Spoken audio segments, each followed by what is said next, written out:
They say you can't teach an old dog new tricks, but nobody warned them about what happens when the old dog finally decides to bite back. I had always prided myself on being a woman who could weather any storm. At 72, I had survived the loss of my beloved husband Robert 3 years prior, navigated the complicated waters of grief, and settled into what I thought was a peaceful retirement in my cozy duplex in Portland. The morning routine had become sacred to me. Earl Grey tea at exactly 7:30, tending to my small herb garden, and settling into Robert's old recliner with a mystery novel. Life felt manageable, predictable, and mine. That tranquility shattered the day my daughter Sarah called with what she presented as wonderful news. Her voice carried that particular brightness that always made me suspicious. The tone she had used as a teenager when she wanted something significant. She and her husband Marcus were going through a rough patch financially. His construction business had hit some snags, she explained, and they were behind on their mortgage. Could they possibly stay with me for just a few months while they got back on their feet? I should have listened to the small voice in my head that whispered warnings. I should have remembered how Sarah had always been the child who took more than she gave, who somehow managed to turn every family gathering into a performance centered around her needs. But the loneliness that had been my constant companion since Robert's death made the prospect of a house full of voices seem like a blessing rather than a burden. Within a week, they had moved in with their 2 teenage children, bringing chaos that felt foreign in my orderly world. What started as a temporary arrangement quickly morphed into something else entirely. Sarah immediately began reorganizing my kitchen, claiming she was just trying to help make things more efficient. She moved my mother's china to the highest shelf, declaring it too delicate for everyday use, and replaced my carefully arranged spice rack with her own modern system that made no sense to me. Marcus made himself comfortable in Robert's study, spreading his paperwork across the desk where my husband had written his memoirs. When I gently suggested he might use the dining room table instead, Sarah intervened with a laugh that felt like a slap. "Oh, Mom, you know you never use that room anyway. Marcus needs a quiet space to work if he's going to get us out of this mess." The children treated my home like a hotel, leaving dishes wherever they pleased and turning the television volume up so loud I could barely think. When I asked them to keep it down during my evening reading time, Sarah sighed dramatically and explained that teenagers needed their downtime too, and surely I could understand that they were going through a difficult adjustment period. The months stretched on, and temporary became indefinite. Every suggestion I made about house rules was met with gentle condescension or outright dismissal. When I asked about their timeline for finding their own place, Sarah would pat my hand and assure me they were working on it. But wouldn't it be nice to have family around, especially at my age? The implication hung in the air like smoke. I should be grateful for their presence, regardless of the cost to my peace of mind. The financial burden began slowly, almost imperceptibly. A grocery bill here, a utility payment there, always with the promise that they would pay me back once Marcus got the next job. Sarah had a talent for making these requests seem reasonable, even necessary. "You know how expensive everything has gotten, Mom. We're all family here. When Marcus's truck needed repairs that cost $800, I found myself writing the check because Sarah explained that without his truck, he couldn't work, and without work, they would never be able to move out. I started keeping a private ledger, recording every expense I covered for them. The numbers grew larger each month. But whenever I mentioned it, Sarah would remind me how much they were contributing to the household in other ways. Marcus was fixing that loose gutter, wasn't he? And the children were company for me, which was surely worth something. The breaking point came on a Tuesday evening in October. I had been feeling under the weather and had gone to bed early, but I woke around midnight needing a glass of water. As I made my way to the kitchen in the dark, I heard voices from the living room where Sarah and Marcus were sitting with their laptops open, apparently working on some kind of financial planning. Marcus was saying something about the house being worth more than they had initially thought, and maybe it was time to have a serious conversation with me about the future. Sarah's response stopped me cold in my tracks. She's getting more forgetful, Marcus. Did you see how confused she was about the bank statement last week? I think we need to start thinking about assisted living options. This house is too much for her to manage alone. The words that followed felt like physical blows.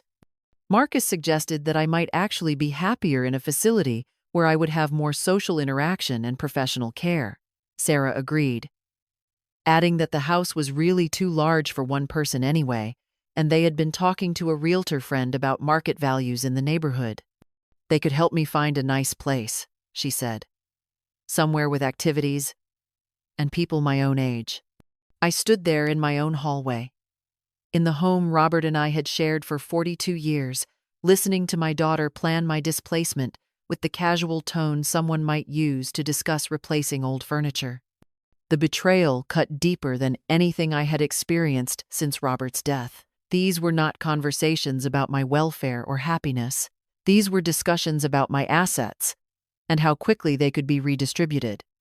I made my way back to my bedroom without getting the water I had originally sought.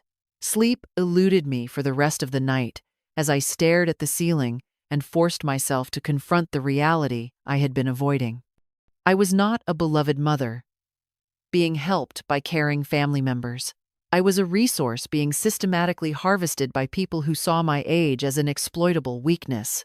The next morning brought a clarity I had not experienced in months. I sat at my kitchen table with a cup of coffee and began making phone calls. The first was to my old friend Margaret, who had gone through a similar situation with her son a few years earlier. Her advice was blunt and practical. Document everything. Establish your competency with professionals, and act swiftly before they could take legal steps to limit your options. The second call was to Robert's former lawyer, a sharp woman named Linda Chen, who had handled our estate planning. When I explained the situation, she immediately understood the urgency. We scheduled a meeting for that afternoon, and she advised me to say nothing to Sarah and Marcus until we had developed a strategy. That afternoon, while Sarah was out shopping and Marcus was supposedly meeting with potential clients, I sat in Linda's office and faced the full scope of what had been happening to me. The financial exploitation was clear. I had been subsidizing their lifestyle to the tune of nearly $3,000 per month. More concerning was Linda's assessment that they appeared to be positioning themselves to challenge my mental competency if I resisted their plans. The solution Linda proposed was both simple and terrifying. If I wanted to maintain control over my life and assets, I needed to remove them from my home immediately and establish clear boundaries that could not be ignored or manipulated. She could have the necessary paperwork prepared within 48 hours, but I needed to be certain about my decision because there would be no going back. I thought about Robert, about the dreams we had shared for our golden years, about the garden he had planted that Sarah had already suggested might be better used as a parking area for their cars. I thought about the photo albums Marcus had moved to the basement to make room for his equipment, and about the way Sarah spoke about my future as if I were a problem to be solved rather than a person to be respected. The decision, when it finally crystallized, felt like stepping out of fog into sunlight. I authorized Linda to proceed. 2 days later, I sat in my living room at precisely 10 o'clock in the morning, dressed in the navy blue suit I had worn to Robert's funeral, waiting for the storm I was about to unleash. The legal documents were arranged neatly on the coffee table in front of me. I had spent the previous evening quietly packing a few of their belongings into boxes and placing them by the front door, actions that Sarah had questioned, but which I had dismissed as spring cleaning. When Sarah emerged from the kitchen with her usual morning chatter about her plans for the day, I interrupted her with words I had rehearsed carefully. "Sarah, I need you and Marcus to come sit down. We need to have a serious conversation about your living arrangements." The look of annoyance that crossed her face quickly shifted to concern. When she saw the legal documents, Marcus appeared from the study, and I could see him calculating the scene before him with the shrewdness that had always made me uncomfortable. "What's all this about, Mom?" Sarah asked, her voice taking on the patient tone she used when she thought I was being difficult. I picked up the first document and read it aloud in its entirety. It was a formal notice requiring them to vacate my property within 30 days. The second document revoked any implied permission they had to make decisions about my medical care or finances. The third was a restraining order that would prevent them from entering my home after the eviction period ended, should they choose to contest my decision. The explosion was immediate and predictable. Sarah's careful composure cracked, revealing a fury I had never seen before. "You can't be serious," she said.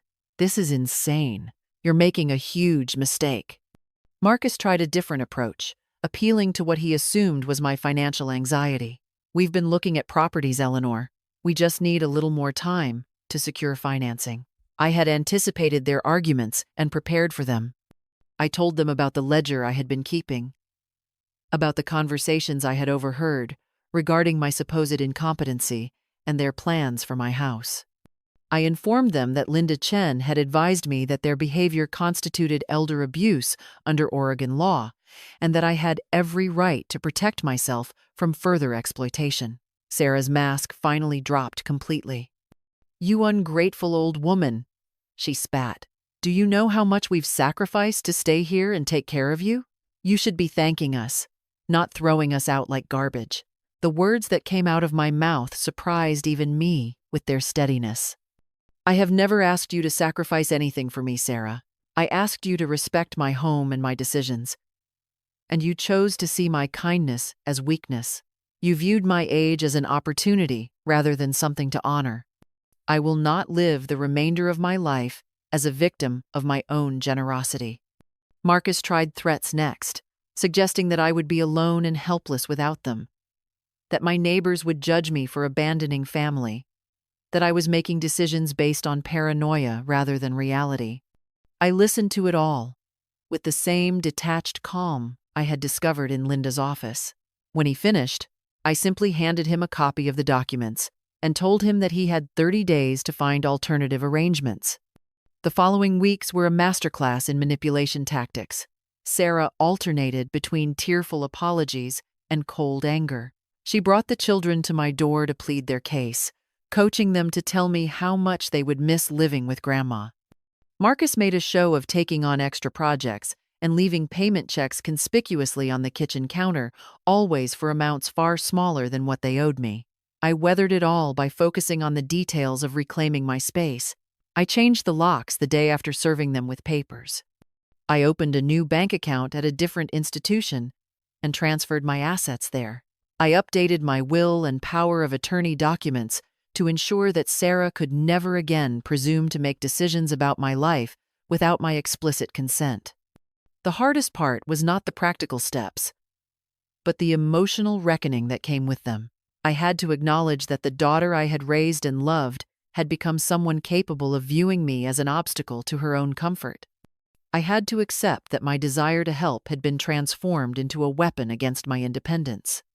Most painful of all, I had to admit that I had enabled this transformation by prioritizing their comfort over my own dignity for far too long. Linda warned me that family reconciliation would likely be impossible unless Sarah and Marcus were willing to acknowledge their behavior and make genuine amends. She was right. The letters that arrived after they moved out were filled with accusations rather than apologies. I was called selfish, paranoid, and cruel. Sarah informed me that I had destroyed our family and that the grandchildren would grow up knowing how their grandmother had abandoned them in their time of need. I read each letter carefully, then filed them away. The grief was real and sharp, but it was the clean grief of a necessary loss, rather than the slow poisoning I had been experiencing while they lived in my home. I mourned the relationship I had hoped to have with my daughter, but I celebrated the relationship I had reclaimed with myself. The months that followed were a revelation.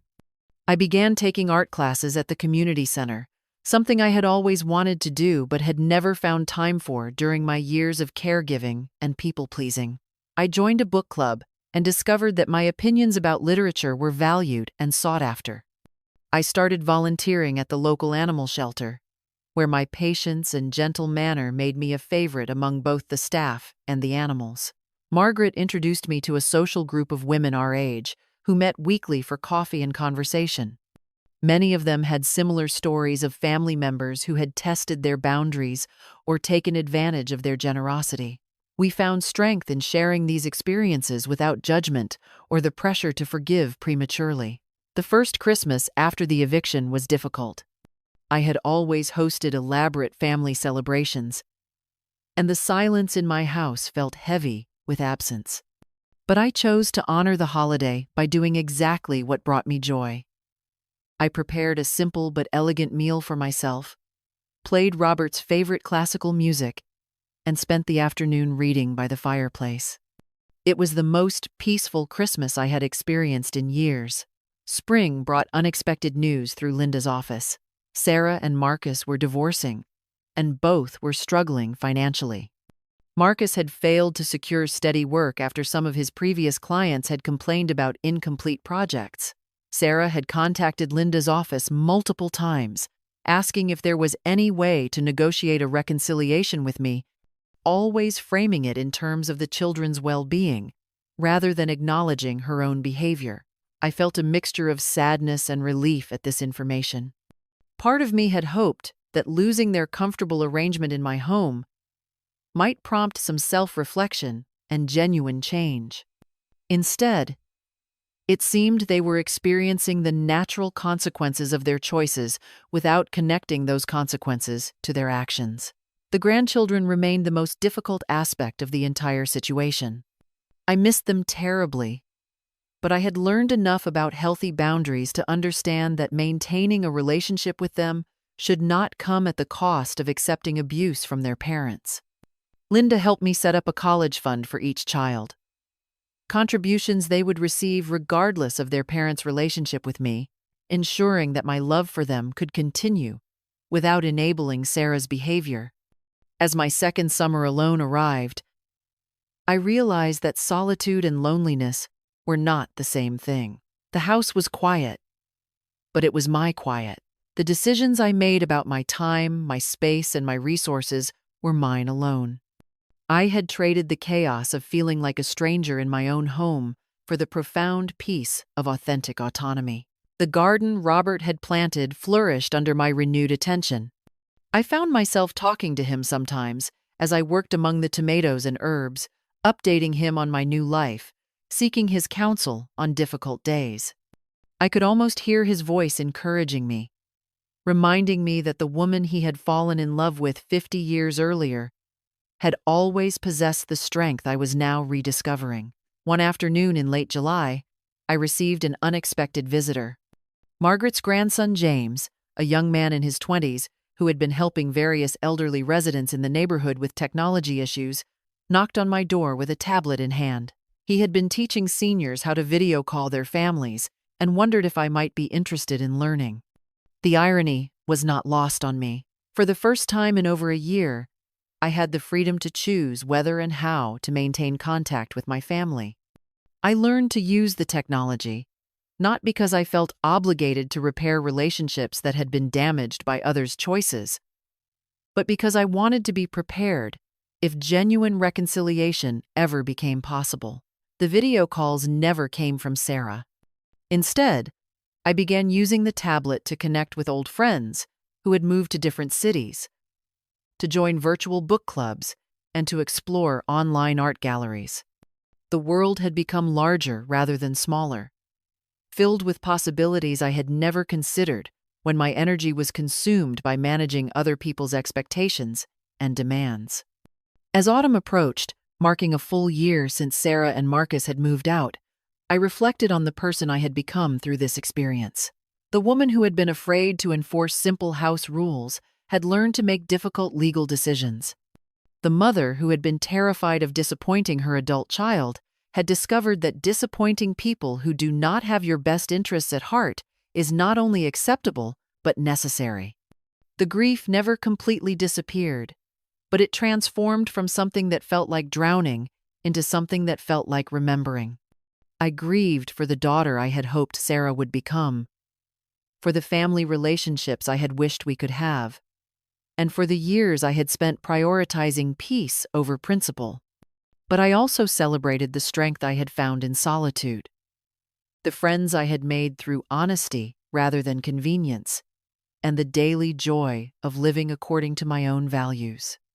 People sometimes ask me if I regret my decision, if I miss having family in the house, if I ever consider reaching out to Sarah to rebuild our relationship. The answer is complicated. I miss the idea of family connection, but I do not miss the reality of what that connection had become. I would welcome genuine reconciliation built on mutual respect and acknowledgement of past wrongs. But I will never again sacrifice my well-being for the illusion of harmony. The house feels different now, lighter somehow, as if removing the tension and resentment had literally changed the quality of the air. I wake up each morning in my own space, make decisions based on my own preferences, and go to bed each night with the satisfaction of a day lived authentically. The silence that once felt empty now feels full of possibility. They were wrong about one thing. I am lasting much longer than they predicted, but they were also right about something they never intended. The version of me that would accept disrespect and manipulation in exchange for family connection did not last. She was replaced by someone stronger, someone who understands that true love sometimes requires difficult choices, and someone who refuses to mistake enabling for kindness. I am not the same woman who opened her door to temporary house guests over a year ago. I am not bitter or vindictive. But I am also no longer naive about the difference between people who love you and people who use you. The quiet life I have built in the aftermath of that distinction is not the one I had planned, but it is entirely my own, and that makes it more valuable than any alternative I could have imagined. Sometimes I sit in Robert's chair in the evening, watching the sunset paint my living room walls gold, and I can almost hear him whispering what he always told me during our marriage. "You are stronger than you know, Eleanor. You always have been. It just took you a while to remember."